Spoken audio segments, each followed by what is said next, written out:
मैं बिन कपड़ों के बेड के साथ बंधी हुई थी। जैसे ही मुझे होश आया तो मेरा अंग अंग दर्द कर रहा था। दर्द से पूरा जिस्म टूटने लगा था। मेरी ऐसी हालत देखकर मैं एकदम से चिल्लाने लगी। मैं तो एक अच्छे किरदार की लड़की थी, सादगी में रहने वाली लड़की थी। मेरे सामने दिवेश बैठा हुआ था, जिसे देखकर मैं और ज्यादा चीखने लगी। वह मेरे अंग अंग को देख चुका था। वह मेरी इज्जत के साथ खेल चुका था। वह यहाँ सोफे पर बैठे हुए सिगरेट का धुआं उड़ा रहा था।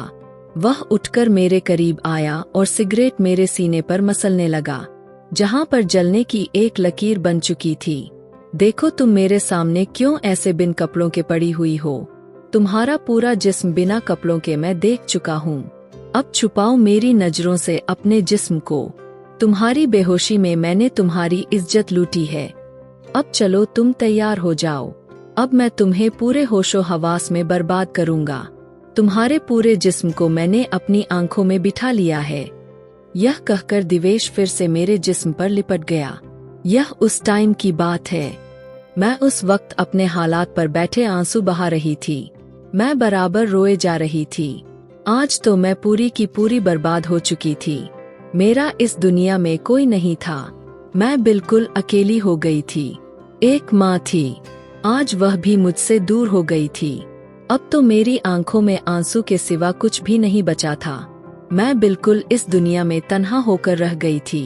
मेरे आगे पीछे कोई नहीं था। मैंने आज तक अपने रिश्तेदार को भी नहीं देखा था, ना नाना नानी, ना दादा, ना दादी, क्योंकि मेरे मम्मी पापा ने अपने घर से भागकर शादी की थी और अपना जीवन बिता रहे थे। अब बस मेरी आंखों में वीरानी छाई हुई थी। वापस पलटकर घर जाने का जी नहीं कर रहा था। श्मशान में बैठकर अपनी माँ को अग्नि में जलते देखा। मेरा दिल मजबूत हुआ था। यह तो भगवान की तरफ से था। यही सृष्टि की लीला है। एक दिन तो सबको ही जाना है। आत्मा मेरी बहुत दुखी हो रही थी। मन तो कर रहा था माँ के साथ मैं भी चिता पर लेट जाऊं। आज तीसरा दिन हो चुका था, लेकिन मैं यहीं पर बैठी रही। आज मैंने हिम्मत कर ही ली। अपनी आंखों से आंसू साफ किए और दिल ही दिल में कहे जा रही थी कि मुझे इस दुनिया से लड़ना है। मुझे बहादुर बनकर दिखाना है। अब मेरा सहारा इस दुनिया में कोई है ही नहीं। मेरी माँ मुझसे दूर हो गई। मेरे सर से ममता का साया उठ चुका था। मुझे अकेले ही सबसे मुकाबला करना होगा। मुझे हिम्मत करनी होगी। यह कहते मैंने अपने आंखों से आंसू साफ किए और वहां से वापस अपने घर आ गई। मेरा घर भी बिल्कुल अकेला पड़ा हुआ था। मुझे खाने को दौड़ रहा था। अब मुझे उन सब से नहीं लड़ना था। मैंने अपना मोबाइल उठाया, उसमें न्यूज़ देखने लगी ताकि मुझे कोई जॉब मिल सके। फिर मैंने अखबार उठाकर देखा तो उसमें मुझे एक नंबर मिला। वहां पर एक नौकरी की तालिका दी हुई थी। नंबर मिलाते ही मैंने सोच लिया था कि मैं कल ही इंटरव्यू देने के लिए वहां जाऊंगी। अलमारी खोलकर मैं अपने सभी डॉक्यूमेंट इकट्ठा करने लगी। मेरी आंखों में से आंसू बराबर बह रहे थे। मैं उसे बराबर साफ करती। मैं आज आंसू साफ कर देना चाहती थी, क्योंकि दोबारा मुझे नहीं रोना था। मेरी आंखों में से आंसू नहीं निकलने चाहिए थे, क्योंकि मैं कमजोर बनना नहीं चाहती थी। एक गहरी सांस लेकर मैं अपने आंखों के आंसू साफ किए और अगले दिन नौकरी की तलाश के लिए घर से निकल चुकी थी। मेरी इंग्लिश बहुत अच्छी थी। मैं एक पूजा पाठ वाली धार्मिक लड़की थी। मैं बहुत संस्कारी थी। अपने कपड़ों का बहुत ज्यादा ध्यान रखती थी। मैंने अपना चेहरा छुपा लिया था। बस मजबूरी की वजह से मुझे घर से निकलना पड़ा था, क्योंकि इस भरी दुनिया में बिल्कुल अकेली हो चुकी थी। मेरी माँ मुझसे दूर हो चुकी थी। मेरे इस दुनिया में अब कोई नहीं था। ना भाई, ना बाप, ना बहन, ना कोई रिश्तेदार, सभी मुझसे दूर हो गए थे। मैं बस इस दुनिया में बिल्कुल अकेली रह गई थी। अब मुझे जिंदा रहने के लिए कुछ तो करना ही था। खाना पीना मेरी जरूरत थी, जो मुझे नौकरी करके ही पूरी करनी थी। इसलिए मुझे नौकरी की बहुत जरूरत थी। आज मुझे मेरी माँ का एहसास बड़ी जोरों से हो रहा था, क्योंकि उन्होंने मुझे पराया लिखाया था। मैं ऑफिस के बेंच पर बैठकर वहाँ के बॉस का इंतजार कर रही थी। दिवेश जैसे ही वहाँ दाखिल हुआ, उसकी नजरें मुझ पर पड़ी और जैसे ही उसने मुझे देखा तो उसके कदम वहीं जम गए। वह अपना चश्मा उतारकर बड़ी गौर से मुझे देख रहा था। सर से पैर तक अजीब नजरों से मुझे घूर रहा था। उसे पर्दे वाली लड़कियां उसके आसपास कहीं दूर दूर तक नहीं भटकती थी और ना ही कभी ऐसी लड़की इंटरव्यू के लिए उसके ऑफिस में आई थी। मगर दिवेश का दिल उस लड़की को देखकर अजीब तरीके से धड़क रहा था। मेरी खूबसूरत सी आंखों को देखकर उसका दिल एकदम से रुक गया था। फिर वह मुस्कुराते हुए मुझसे कहने लगा, मिस आप यहाँ किस काम से आई हो? उसने मुझसे बड़ी गंभीरता से पूछा था। आपने अखबार में इश्तहार दिया था ना जॉब के लिए, इसलिए मैं यहाँ पर इंटरव्यू देने के लिए आई हूँ। मैं उसे इस तरह नरमी से बोली थी। वह तो मेरी बातों को सुनकर हंस पड़ा था। हंसते हुए कहने लगा, शायद आपने बहुत देर से यह खबर पढ़ा है। जॉब के लिए तो हमने सेलेक्ट भी कर लिया है और यह तो 2-3 दिन पहले की बात है। अब मुझे अंदाजा हुआ था, मैंने कोई गलत अखबार देख लिया था। जब मैं यहाँ से उठकर जाने वाली थी कि उसने मुझे रोक लिया और कहा कि आपके लिए मेरे पास एक जॉब है, क्या आप उसके लिए इंटरव्यू दे सकती है? मैंने हाँ में सिर हिलाया तो उसने कहा, मेरे केबिन में आओ। यह कहकर चला गया। मैं भी उसके पीछे पीछे ऑफिस के अंदर दाखिल हो गई। दिवेश बार बार मुझे देख रहा था, मेरी आंखों को बड़े गौर से देख रहा था। मेरी खूबसूरत हुस्न आंखें किसी को भी कातिल कर सकती थी और मैं हमेशा अपनी आंखें झुका कर रखती थी। मुझे पता था मेरी आंखें खूबसूरत होने के साथ साथ मेरी आंखों में एक कशिश भी छुपी हुई है जो किसी को भी अपना दीवाना कर सकती है। अब दिवेश मेरा इंटरव्यू लेने लगा। कुछ सवाल के बाद मुझसे कहने लगा, चलिए ठीक है, आप कल से ज्वाइन कर सकती है। मुझे तो उसकी बात पर बहुत हैरानी हो रही थी क्योंकि मैंने सुन रखा था कि इतनी बड़ी कंपनी में जॉब मिलना आसान नहीं था, लेकिन यहाँ तो मुझे इतनी आसानी से सिलेक्ट भी कर लिया था। यह मेरे लिए बहुत खुशी की बात थी। मैं मुस्कुराते हुए दिवेश से कहने लगी, बहुत धन्यवाद आपका जो आपने मुझे इस नौकरी के लिए चुना। अगले दिन मैं ऑफिस आ चुकी थी। जो मुझे केबिन दिया हुआ था वहाँ पर जाकर सीधा केबिन में बैठ गई। लैपटॉप खोला, वहाँ पर काम करने लगी। जैसे जैसे वक्त बीतने लगा, सब ऑफिस वाले यहाँ से जा चुके थे। मुझे इस बात पर हैरानी हो रही थी। बॉस ने तो मुझसे कहा था कि शाम 5 बजे तक छुट्टी होती है, मगर यहाँ तो सभी लोग इतनी जल्दी जा चुके थे। लेकिन क्यों इतनी जल्दी जा रहे थे? शाम 5 बजे तो छुट्टी होती है ना। धीरे धीरे ऑफिस बिल्कुल खाली हो गया था। दिवेश चलता हुआ मेरे पास आया, कहने लगा, मिस संजना, क्या आपको घर नहीं जाना? आप अभी तक यहाँ क्यों बैठी है? दिवेश की बात सुनकर मुझे हैरानी हुई थी। क्या मतलब कि मैं यहाँ पर बैठी हूँ? आपने तो कहा था कि शाम 5 बजे छुट्टी होती है। तभी वह माफी करते हुए दिवेश कहने लगा, वह शायद मुझसे गलती हो गई थी। शाम 5 बजे नहीं 3 बजे ऑफ हो जाता है। कोई बात नहीं, हम साथ में खाना खा सकते हैं। उसने जैसे ही मुझे खाने की ऑफर की, मैं घबराते हुए एकदम से ना में सिर हिलाने लगी। मैंने नोट किया है, आप दोपहर का खाना भी वापस भिजवा दिया था। एकदम से मैंने कहा, मुझे नहीं खाना। कोई बात नहीं, आपकी मर्जी। और मैं जल्दी से अपना बैग उठाते बाहर चली गई। मुझे दिवेश की हरकतें कुछ अजीब लग रही थी और यहाँ पर दिवेश खड़े होकर दिल ही दिल में यह कह रहा था कि कब तक तुम मुझसे बचोगी? एक ना एक दिन तो मैं तुम्हें अपनी जाल में फंसा ही लूंगा। तुम मुझे पसंद आ गई हो और मैं इतनी जल्दी हार मानने वालों में से नहीं हूँ। मैं तुम्हें हासिल करके ही रहूंगा। वह खुद के साथ बातों में लगा हुआ था। उसके होठों पर एक शैतानी मुस्कुराहट छाई हुई थी। उसे खुद ही नहीं पता था कि वह मेरे साथ क्या करने वाला है, लेकिन उसे मैं पसंद आ गई थी।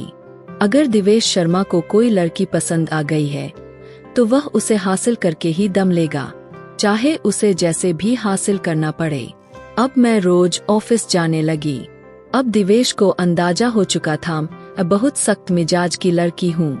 काम के अलावा किसी तरह की बातों को पसंद नहीं करती और इस बात को लेकर सभी ऑफिस वाले हैरान थे, क्योंकि दिवेश ने अपने ऑफिस में किसी लड़की को भी सूट सलवार पहनने की परमिशन नहीं दी थी। तो फिर वह कैसे सूट सलवार और पर्दे में रहने वाली लड़की को यहाँ पर नौकरी के लिए रख सकता है? यह सवाल यहाँ के वर्कर के मन में चल रहा था। मेरे साथ दिवेश का व्यवहार भी बिल्कुल नरम था। मगर उसकी निगाहों में एक अजीब सी बेचैनी थी जो दिन ब दिन बढ़ती जा रही थी। वह मेरे करीब आता चुप खड़ा रहता था। कभी फाइल हाथ से लेते हुए उंगलियां छू जाती थी तो मैं नर्वस हो जाती थी, मगर उससे कुछ कहती नहीं थी। ना वह बदतमीजी करता था, वह एक दूरी बनाए रहता। बस वह कुछ ऐसे तरीके से छू जाता कि मैं काम कर रह जाती, मगर मैं उससे कुछ भी नहीं कह सकती थी। हर दिन मुझे ऐसा महसूस होता कि मेरे दिल में एक डर पैदा करने लगा है। एक दिन दिवेश मुझसे कहने लगा, संजना आपको ऑफिस में छुट्टी के बाद थोड़ी देर के लिए यहाँ रुकना होगा, मुझे तुमसे कुछ बात करनी है। मैं दिवेश के मुंह से यह बात सुनकर थोड़ी परेशान सी हो गई थी। क्या मतलब सर? अगर आपको कोई काम है तो आप मुझे अभी बता दीजिए, मैं कर देती हूँ। देखिए मैं अभी आपको नहीं बता सकता, वह कुछ जरूरी काम है। मैं आपको अभी नहीं बता सकता, लेकिन मैं बाद में बता दूंगा। आपको ज्यादा परेशान होने की जरूरत नहीं है। मैं दिवेश की बात सुनकर हाँ में सिर हिलाने लगी और कहने लगी, ठीक है सर, जैसा आप कहें। यह कहकर मैं चुप हो गई थी। वक्त यूं ही बीतने लगा और शाम हो गई थी। सब लोग ऑफिस से जा चुके थे। मैं अभी यूं ही बैठी दिवेश के बुलावे का इंतजार कर रही थी, मगर दिवेश ने काफी देर बाद मुझे अपने केबिन में बुलाया। जैसे ही मैं उसके केबिन के अंदर दाखिल हुई थी, वह मेरे करीब आया। मेरे करीब आकर केबिन का दरवाजा बंद करने लगा। उसके इस तरह दरवाजा बंद करने पर मेरा पूरा जिस्म कांप उठा था। मेरा रंग बिल्कुल उड़ा था। मैं घबराते हुए उसे कहने लगी, सर आप यह क्या कर रहे हैं? मगर दिवेश ने मुझे कुछ नहीं कहा। बस वह मेरे करीब आया और मेरे दुपट्टे को छूने की कोशिश कर रहा था। मैं एक झटके से उससे पीछे होने लगी। मेरी आंखों में आंसू चल के दिल का तूफान जोरों से धड़कने लगा था। मैंने बिना कुछ सोचे समझे दिवेश के मुंह पर तमाचा मार दिया था। दूर हटिए, यह आप क्या कर रहे हैं मेरे साथ? मुझे यह नौकरी नहीं चाहिए। मैं नहीं करना चाहती यहाँ पर काम। आप जैसे घटिया इंसान के साथ मैं कभी काम नहीं कर सकती। यह कहकर मैं वहाँ से जाने वाली थी। तभी झटके से दिवेश ने मेरे बाजू को जकड़ लिया और कहा, कहाँ जा रही हो मुझे छोड़कर? मैं आपको एहसास दिलाना चाहता हूँ कि मैं आपको पसंद करता हूँ और मैं आपसे मोहब्बत करने लगा हूँ। वह कुछ मोहब्बत भरे अंदाज में बोल रहा था, लेकिन मैंने तभी चीख कर कहा, मैं आपसे नफरत करती हूँ। मैं दोबारा आपके पास आना भी नहीं चाहूंगी। मैं थूकती हूँ आपकी जॉब पर, आपके मुंह पर। आप जैसे घटिया इंसान के साथ मैं एक पल भी नहीं रह सकती। मुझे ऐसी वैसी लड़की मत समझना जो अपनी इज्जत बेचकर अपना काम करती हो। मैं गुस्से से चिल्लाते हुए बोली थी। यह कहते के साथ मेरी आंखों से बराबर आंसू बह रहे थे। इतना कहकर मैं बाहर की तरफ चली गई थी। मेरी आंखों से आंसू रुकने का नाम ही नहीं ले रहे थे। सड़क पर तेज कदम उठाती चलती हुई जा रही थी। अपनी आंखों से बहते आंसू को कंट्रोल करने लगी। मुझे लगता था शायद मेरा यह वहम है। दिवेश ऐसी हरकतें मेरे साथ नहीं करता, मगर दिवेश ने आज पूरा प्रूफ दिया था कि वह एक नंबर का घटिया इंसान है। जैसा मैं उसके बारे में सोचती थी, मैं अपना वहम समझती थी, लेकिन आज उसने मुझे यकीन दिलाया था वह ऐसा ही घटिया इंसान है। फिर मैं अपने घर पहुंचकर फूट फूट कर रोने लगी। अपने हाथों के प्यालों में अपना चेहरा छुपाकर बहुत रो रही थी। रोती रोती चीख कर कहने लगी, क्यों माँ, क्यों मुझे इस दुनिया में बिल्कुल अकेला छोड़कर चली गई हो? मेरा इस दुनिया में कौन है आपके सिवा? कोई भी तो नहीं था। फिर क्यों मुझे बिल्कुल अकेला छोड़कर चली गई? क्या आपको मेरा रत्ती भर भी एहसास नहीं था? मैं कैसे इस बेरहम दुनिया के साथ जीऊंगी? मैं कैसे इन दरिंदों के साथ लड़ूंगी? मैं अपने आप को कैसे मजबूत करके दिखाऊंगी? मेरा इस दुनिया में तो कोई नहीं है जो मुझे हिम्मत दे सके। यह कहते हुए मैं बहुत रो रही थी। मुझे संभालने वाला भी तो कोई नहीं था। जब मैं बहुत छोटी थी, मेरे बचपन में ही मेरे पापा की मृत्यु हो गई थी। मैंने बचपन से ही मेरे रिश्तेदारों को नहीं देखा था। ना ही मैंने दादा दादी को देखा, ना ही नाना नानी को। कोई था ही नहीं। मैं अपने माँ बाप की इकलौती ही औलाद थी। मेरे पापा के मृत्यु के बाद मैंने अपनी माँ के साथ बड़ी मुश्किल टाइम देखा था। मगर भगवान के सिवा उसने किसी को भी नहीं बुलाया था। मैं जल्दी से अपने आंसू साफ करने लगी और खुद ही अपने आप को कहने लगी, मैं बहादुर हूँ, मुझे कमजोर नहीं बनना। दरिंदों के सामने मुझे हिम्मत करके दिखानी होगी, मुझे इन सब से लड़ना होगा। मैं क्यों कमजोर पड़ूं? उनके सामने यही अपने आप को समझाते हुए मैंने एक गहरी सांस ली। मैंने अब फैसला कर लिया था कि मुझे हिम्मत करनी है। अगले दिन फिर से सुबह अपनी फाइल उठाई और इंटरव्यू देने के लिए जा रही थी। सारा दिन जगह जगह पर इंटरव्यू देने के बाद मुझे कोई भी जॉब नहीं मिली और मैं अच्छी तरह से जानती थी कि मुझे इतनी आसानी से कोई भी नौकरी नहीं मिलेगी, क्योंकि यहाँ नौकरी अब यह सिफारिश वालों को ही मिलती है, वैसे किसी को भी नौकरी नहीं मिलती। काफी टाइम के बाद शाम हो चुकी थी। अब यूं ही वक्त बीतता जा रहा था। शाम से रात हो गई। सड़क पर यूं ही पैदल चलती जा रही थी। आसपास कोई टैक्सी भी नहीं मिल रही थी। पैदल चलते चलते अचानक मुझे महसूस हुआ कोई गाड़ी मेरे आसपास रुकी है। मेरे पास एक गाड़ी आकर रुकी। दरवाजा खोला। मैंने एकदम से अपना दुपट्टा ठीक किया। मेरे सामने एक मास्क पहना लड़का मेरी तरफ देख रहा था, जो ना जाने कौन था, मगर उसके बाद किसी ने मेरे चेहरे पर रुमाल रखा, जिससे मैं बेहोश हो गई। मुझे कोई होश नहीं था। मैं नहीं जानती थी मुझे कहाँ ले जाया गया। कमरे में बिल्कुल अंधेरा था। सिर्फ एक मध्यम सी लाइट जल रही थी। मेरा जिस्म एकदम से सुन पड़ा था। मेरी आंखें जैसे ही खुली, मेरे जिस्म में दर्द की टीसेस लगने लगी। मेरे पूरे बदन में ऐसा महसूस हो रहा था जैसे किसी ने मुझे मार मार कर ना जाने क्या कर दिया हो। मुझसे थोड़ा सा हिलना भी मुश्किल हो रहा था। अचानक से मुझे एहसास हुआ मेरे साथ क्या हो गया, और जैसे ही मुझे एहसास हुआ तो मैं चिल्लाने लगी और कहने लगी, कौन है? किसने मेरे साथ यह सब किया? जो कुछ भी तुमने मेरे साथ किया, भगवान तुम्हें नहीं छोड़ेगा। उसकी तुम्हें सख्त से सख्त सजा जरूर मिलेगी। मैं चिल्लाते हुए सब कह रही थी। चीख कर पूरा कमरा अपने सर पर उठा लिया था। जब कमरे का दरवाजा खुला, कमरे में भारी जूतों की आवाज गूंजने लगी। ऐसा लगा जैसे कमरे में कोई दाखिल हुआ है। पूरे कमरे में जोर से हंसने की आवाज गूंजने लगी। उस आवाज को मैं कैसे भूल सकती थी? कितने दिनों से मैंने यह बराबर आवाज सुनी थी।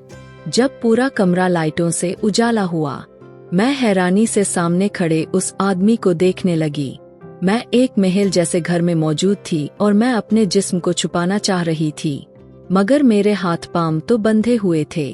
मैं अपने हाथ पांव को हिलाने की कोशिश कर रही थी, अपने आप को छुड़वा रही थी। छोड़ दो मुझे, कौन हो तुम? जलील घटिया इंसान, मुझे यहाँ क्यों लेकर आए हो? मैं बराबर चीख रही थी, चिल्ला रही थी, मगर वह आदमी मुस्कुराता हुआ मेरे करीब आया और मुझसे कहने लगा, क्या हुआ? खत्म हो गई तुम्हारी सारी अकल, तुम्हारा घमंड, और रो रो कर तुम्हारा जी नहीं भरा। इतना घमंड था तुम्हें अपने हुस्न पर और अपनी इज्जत पर, अब तो वह भी बर्बाद हो गया। अब सब कुछ एक मिट्टी में मिलकर रह गया है। और मेरे चेहरे को अपने हाथों से छूता हुआ बोला, लेकिन मैंने एकदम से अपना मुंह छुड़ा लिया। खबरदार, जो तुमने मुझे छूने की कोशिश की तो घटिया इंसान कहीं कि तुमने मेरे साथ क्या किया? मैं दिवेश को देखकर चिल्लाने लगी। वह मुस्कुराते हुए कहने लगा, क्या हो गया मेरी जान? क्यों इतना ज्यादा चीख रही हो? अभी तो मैंने तुम्हारे साथ कुछ किया ही नहीं। अभी तो मुझे तुम्हें बहुत ज्यादा मोहब्बत देनी है। तुम पर अभी सारी मोहब्बतें लुटानी है। मेरे होठों को अपनी उंगलियों से सहलाता हुआ बोला था। मैंने चिल्लाकर कहा, छोड़ दो मुझे। सोच रहा हूँ पहले एक बार में तुम्हारी इज्जत बेहोशी की हालत में लूटी है। अब तुम्हारे पूरे होश हवास में वह सब करूँगा और तुम्हें मजा चखाऊंगा। मैं क्या कुछ कर सकता हूँ तुम्हारे साथ? तुमने मुझे ठुकराया था, तुमने मुझे थप्पड़ मारा था। तुम्हें नहीं पता उस दिन मैं ऑफिस में तुमसे क्या कहने वाला था। जैसा तुम्हारा घमंड से भरा दिमाग था, मैं वैसे कुछ भी नहीं कहता, लेकिन तुमने मुझे थप्पड़ मार दिया और मेरे घमंड को ठेस पहुंचाई, जिसका बदला तो मैं अब तुमसे ले चुका हूँ। मेरी जान, अब मैं तुमसे शादी करूंगा क्योंकि तुम मुझे बहुत पसंद आई हो। तुम सच में एकदम अनछुई लड़की थी। मुझे बहुत टाइम लगा तुम्हें बर्बाद करने में। अब तो मैं तुम्हें किसी और का होता नहीं देख सकता। अब तुम्हें किसी भी हाल में मुझसे शादी करनी पड़ेगी। तुम सच में एक अच्छी किरदार की लड़की हो और ऐसी लड़कियां बड़ी किस्मत से मिलती है। मेरे चेहरे को अपने हाथों से छूता बोला। अगले ही पल वह मेरे होठ को सहलाने लगा, मेरी गर्दन को देखने लगा, जहां पर बहुत गहरा निशान बना था। बहुत जालिम होना। अब तुम्हें होश में रहते हुए दिखाऊंगा जालिम किसे कहते हैं, और वह तुम बर्दाश्त नहीं कर सकोगी। यह कहते हुए मेरी गर्दन को धीरे धीरे चूमने लगा।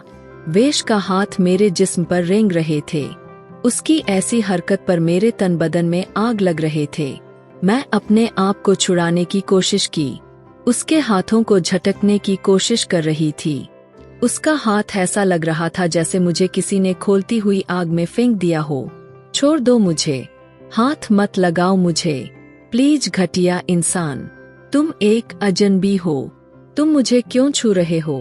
अब की बार मेरी आंखों से मोटे मोटे आंसू बहने लगे। अगर मैं इतना ही घटिया आदमी था, तुम मेरे ऑफिस में जॉब करने क्यों आई थी? इतनी मासूम बनने की क्या जरूरत थी? तुम जैसी मासूम के बारे में अच्छी तरह जानता हूँ। यह कहता उसने जलती सिगरेट मेरे होठों से लगा दिया। मेरे होंठ जलने लगे। अब क्या ख्याल है मेरे बारे में? उसने मेरे होठों को जलाकर फिर से वहां चूमने लगा। कैसा महसूस होगा जब ऐसे आदमी का प्यार तुम्हारे जिस्म पर पड़ेगा तुम्हारे होश में रहते हुए? मेरी मोहब्बत के लिए लड़कियां तड़पती है। छोड़ दो मुझे, मैं किसी कीमत पर भी हार मानने वालों में से नहीं। मैं बराबर चिल्लाते हुए खुद को बचाने की कोशिश कर रही थी, मगर वह मेरे एकदम ऊपर झुक गया। मैं चिल्लाने लगी।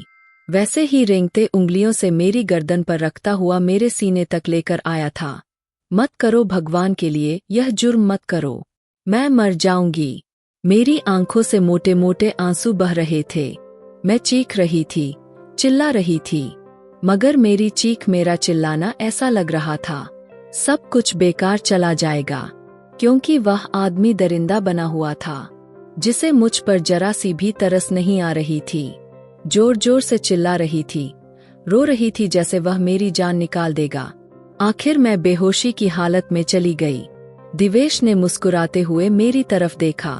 मेरी जान, बहुत अफसोस हुआ, इतनी बुरी हालत मैंने कर दी तुम्हारी। मगर क्या है, ना तुम आराम से मेरी जिंदगी में शामिल हो जाती तो क्या ही हो जाता। तो अपनी जिंदगी में शामिल करने के लिए मुझे किसी से मदद भी नहीं लेनी पड़ती। ना तुम्हारे माँ बाप है, ना तुम्हारे पिता है। एक अकेली लड़की होते हुए भी इतना तुम्हारे अंदर गुरूर पल रहा है। तुमने मुझे थप्पड़ लगा दिया, इतनी औकात थी तुम्हारे अंदर। यह कहते हुए एक बार फिर से मेरे बालों को सहलाने लगा। हसीन तो तुम बहुत हो, खूबसूरत हो। पता है, ऑफिस में तुम्हें देखने के लिए, तुम्हारी एक झलक देखने के लिए मैं तो पागल हो जाता था। लेकिन तुमने अपने इस चेहरे को अपने जवानी से मुझे मिलने नहीं दिया था, पर्दे में छुपा कर रखती थी और मुझे इतना बुरा लगा था। तुम्हारे इस हुस्न को मैं हमेशा अपने सामने देखना चाहता हूँ। यह कहते हुए मेरे चेहरे को छूता कमरे से बाहर चला गया। रात का ना जाने कौन सा पहर था। जब मुझे होश आया, वो मेरे पास ही बैठा हुआ था। कब हाँ करोगी मेरी जान? कब तक यूं ही बगैर शादी के तुम्हें छूता रहूंगा? दिल कर रहा है कि मैं कल सुबह ही तुमसे शादी कर लूं। तुम जैसे इंसान से शादी तो दूर की बात है, मैं तुम जैसे इंसान पर थूकती भी नहीं। चलो फिर कोई बात नहीं मेरी जान, फिर हर रात यूं ही मैं तुम्हारे साथ संबंध बनाता रहूंगा। फिर कैसा महसूस करोगी? वह मुस्कुराते हुए बोलने लगा और उसकी बातें सुनकर मुझे ऐसा महसूस हुआ जैसे किसी ने मुंह पर भरे बाजार में तमाचा मारा हो। मैं ना में सिर हिलाने लगी। तुम नर्क में जाओगे, तुम्हें बहुत बड़ा पाप लगेगा। तुम ऐसा नहीं कर सकते, तुम एक बहुत बड़े पापी इंसान हो। मेरी जान, मुझे तो कोई पछतावा नहीं। और जिस तरह निडर होकर कह रहा था मुझे और ज्यादा तकलीफ होने लगी। मेरा दिल दर्द से फटता जा रहा था। चलो ठीक है, अब मैं सच बताओ, कल तुम्हें मुझसे शादी करनी होगी। क्या मैं अपना काम शुरू करूं? वो मेरे जैसे जैसे पास आ रहा था, मैं अपने हाथों को खोलने की कोशिश करने लगी ताकि खुद को उससे बचा सकूं। नहीं मेरी जान, इन्हें बिल्कुल नहीं खोलना। यह खुलने वाले स्टाइल में बंधे ही नहीं है। अब बताओ, मुझसे शादी करने के लिए तैयार हो? उसका शब्द अभी भी वहीं का वहीं था। बहुत बुरे अंदाज में पूछने लगा। अब की बार उसने मुझे इतना बेबस कर दिया था कि मैं शादी के लिए तैयार हो गई थी। ठीक है, मैं तुम्हारे साथ शादी करने के लिए तैयार हूँ, लेकिन फिर तुम मुझे छोड़ दोगे? मैं रोते हुए बोली। वह हंसने लगा। मैं भला शादी करके तुम्हें क्यों छोड़ूंगा? अगली सुबह दिवेश पंडित जी को बुला लाया। मैं चुप बैठी हुई थी, जैसे जिंदा तो हूँ पर एक लाश के बराबर हूँ। मैं बहुत मजबूर हो गई थी। मेरा शरीर मुझे खुद बोझ लगने लगा था। उसने मेरे पास कोई ऑप्शन नहीं छोड़ा था। साथ हमेशा 2-3 नौकरानी होती थी। शादी की रस्में शुरू हुई। मैं उस शादी में सिर्फ एक जिंदा लाश बनकर सारे रस्म निभा रही थी। दिवेश तो मुस्कुरा रहा था। सबके जाने के बाद मुस्कुराते हुए कहने लगा, सिर्फ तुम मेरी हो और अब मेरी धर्मपत्नी बन चुकी हो। हर तरफ से मेरी पत्नी हो। मैं तुम पर पूरा हक रखता हूँ। हर दिन मैं तुम्हारे करीब रहूंगा। मेरे गाल को छूते हुए बोला, तुम मेरी हो और मैं तुम्हारा हूँ। यह कहते हुए मेरी आंखों में देखने लगा। अगले ही पल मेरी आंखों पर अपना हंठ रख दिया था। मुझे अपने बाजुओं में उठाता हुआ बिस्तर पर लाया था। आकर मुझे लिटाया। मैं रात होने का इंतजार नहीं कर सकता। तुम्हें पता है मेरे अंदर किस तरह का आग लगा हुआ है। अब बुझने से भी नहीं बुझ रहा। मैं बहुत बेबस इंसान हूँ। मैं जल्दी अपना हक लेने को तैयार रहता हूँ। दूर रहना पसंद नहीं करता। अपनी मनपसंद औरत से तो बिल्कुल भी नहीं। यह कहते हुए मेरे ऊपर अपना पूरा वजन छोड़ा था। मैं अब हार गई थी। अब कुछ भगवान पर छोड़कर अपने आप को उसे सौंप दिया। अपनी आंखें बंद किए लेटी हुई थी। कभी अपनी गर्दन पर तो कभी अपने होठों पर उसकी हैवानियत महसूस करते बेडशीट को हाथों में दबोचती लेटी थी। कमरे की लाइट बुझ चुकी थी। सिर्फ हल्का सा मेरे जिस्म पर रोशनी पड़ रहा था। एक तरफ मैं सिमटी हुई कांपती सांसों के साथ सोने की कोशिश कर रही थी। एक बार फिर से दिवेश मेरे करीब आ गया। मैं पीछे हटने लगी। बेड के पास बनी हुई दीवार के साथ जा लगी। मैं उसे रोकने की कोशिश करने लगी। प्लीज, पहले बहुत तकलीफ में हूँ, मैं रोते हुए बोली थी। वह रात मेरी बड़ी दर्द और परेशानी में बीती थी। सुबह मेरा चेहरा बिल्कुल बेरंग हो चुका था। नहाने खड़ी हुई तो खुद को शीशे में देखकर रो दी। आंखों में निलाहट, होठों पर चुप्पी, चेहरे पर हार नजर आ रही थी। ऐसा कैसे हो सकता है? मेरी जिंदगी में इतनी आसानी से यह हैवान कैसे आ सकता है? मैं तो आज तक कभी खुद को भी मयस्र नहीं हुई थी। उसने क्या हाल कर दिया मेरा। अपने सूट को साइड पर करती हुई अपनी गर्दन पर बड़े निशान देखती हुई रोने लगी। आंसू मेरी गर्दन पर बहने लगे। काफी टाइम के बाद फ्रेश होकर बाहर आई। मेरा दिल तो नहीं कर रहा था कि मैं बाहर जाऊं, मगर मैं एक कैद में बंद हो चुकी थी और इस कैद में वह आदमी मुझे आजाद रखता था। इस घर में मुझे हर जगह जाने की परमिशन थी, मगर इस घर से बाहर नहीं जा सकती थी और यही कहता था कि तुम आजाद हो। यह कैसी आजादी थी? सुबह वह नाश्ते की टेबल पर बैठा चुप से अखबार पढ़ रहा था, जैसे कुछ हुआ ही ना हो। मैं धीमी सी चलती हुई आई। मैं सामने आकर बैठ गई। चलो शाबाश मेरी जान, नाश्ता करो। अभी तुम्हें बहुत ज्यादा ताकत की जरूरत है। नाश्ता नहीं करोगी तो तुम्हें पता है क्या हो जाएगा? कमजोर पड़ जाओगी। अगर कमजोर पड़ जाओगी तो फिर मेरी मोहब्बत कैसे बर्दाश्त कर पाओगी? वह तो मेरे साथ इस तरह की बातें करके मुझे शर्मिंदा कर रहा था। मुझे तो उसकी बातों से ही चिढ़ हो रही थी, लेकिन मैं मजबूर थी। उसके चुंगल में फंस चुकी थी। मेरा इस दुनिया में कोई नहीं था। आज मैं इतनी बड़ी मुसीबत में फंस चुकी थी। दिवेश मुझ पर अपनी मोहब्बतें लुटाता, हर दिन मुझसे अपना हक वसूल करता, तो उसकी मोहब्बत सहन कर करके अब थक चुकी थी। हर रात मुझे उसकी परेशानी सहनी पड़ती। दिन यूं ही बीतते जा रहे थे। दिवेश को मुझसे शादी किए हुए 3 महीने बीत चुके थे, लेकिन अब मेरी हालत काफी खराब हो चुकी थी। मुझे तो अब चक्कर से आ रहे थे। एक रात ऐसे ही दिवेश मुझसे अपना हक वसूल कर रहा था कि एकदम बेहोश हो गई। डर के मारे उसने डॉक्टर को बुलाया और डॉक्टर मेरा चेकअप करने लगी। डॉक्टर ने दिवेश से कहा, मुबारक हो, आपकी पत्नी मां बनने वाली है। दिवेश यह खबर सुनकर खुशी के मारे झूम उठा और जैसे ही मुझे होश आया तो उसने मुझे अपने गले से लगा लिया और कहा, मैं आज बहुत खुश हूँ संजना, तुम मेरे बच्चे की मां बनने वाली हो। लेकिन मैंने सुना था कि मेरे होश उड़ गए। क्या कहा तुमने? मैं मां बनने वाली हूँ। मैं तुम्हारे घटिया खून को अपने कोख में नहीं पाल सकती। मैं तुम्हारे इस खराब खून को कभी भी जन्म नहीं दे सकती। मैं इस बच्चे को इस दुनिया में नहीं ला सकती, वह भी तुम्हारे ही तरह किसी लड़की की जिंदगी बर्बाद ना कर दे। इतना कहना था, दिवेश मुझे बाजू से पकड़कर झकझोर दिया। कहने लगा, तुम्हारी हिम्मत कैसे हुई मेरे बच्चे को घटिया खून कहने की? मैंने तुम्हारे साथ कोई जबरदस्ती नहीं की। मैं तो तुमसे मोहब्बत करता हूँ। मैं तुम्हें देखते ही फैसला कर लिया था, मैं तुम्हें अपनी पत्नी बनाऊंगा। मैं तुम्हारी पत्नी नहीं हूँ, तुमने मुझे जबरदस्ती अपनी पत्नी बना लिया है। मैं तुम्हारा बच्चा नहीं पैदा करूंगी। यह कहते उसने मेरे मुंह पर एक जोरदार तमाचा मारा। मैं एकदम से बेड पर पड़ गई। फिर उसने मुझसे तुरंत माफी मांगी और वहां से चला गया। अब मेरे पास आए उसे 3 दिन हो चुके थे, लेकिन वह मेरे पास बिल्कुल भी नहीं आता था। मुझे अब थोड़ी सी कमजोरी हो रही थी। फिर मैंने खुद ही दिवेश को कॉल की और कहा, मेरी तबीयत ठीक नहीं लग रही। यह सुना था कि दिवेश जल्दी घर आया और मुझे अस्पताल ले गया। अब रोज दिवेश घर तो आता था लेकिन मेरे पास नहीं आता था। एक साथ खाना खाता था, मेरा बहुत ध्यान रखता था, मेरी हर जांच, मेरा हर काम सबसे पहले करता था। इसी तरह 6 महीने बीत गए। मेरे बच्चे के लिए उसने बहुत सारी शॉपिंग की थी। उस दिन मैंने फिर से उसे कॉल किया। दिवेश खुश हो गया और ऑफिस से जल्दी घर चला आया और मुझसे माफी मांगने लगा। अब मैंने भी कोई जवाब नहीं दिया और आज पूरे हक के साथ उसके गले लग गई थी। मैं मानती हूँ दिवेश ने मेरे साथ बहुत गलत किया था, लेकिन वह दिल का बहुत अच्छा था। इसलिए अब मैंने भी फैसला कर लिया था कि मैं अब उसके साथ अपनी खुशहाल जिंदगी बिताऊंगी। अब हम दोनों खुशी खुशी जिंदगी बिता रहे थे और भगवान ने एक चांद सी बेटी से मेरा कोख भर दिया था।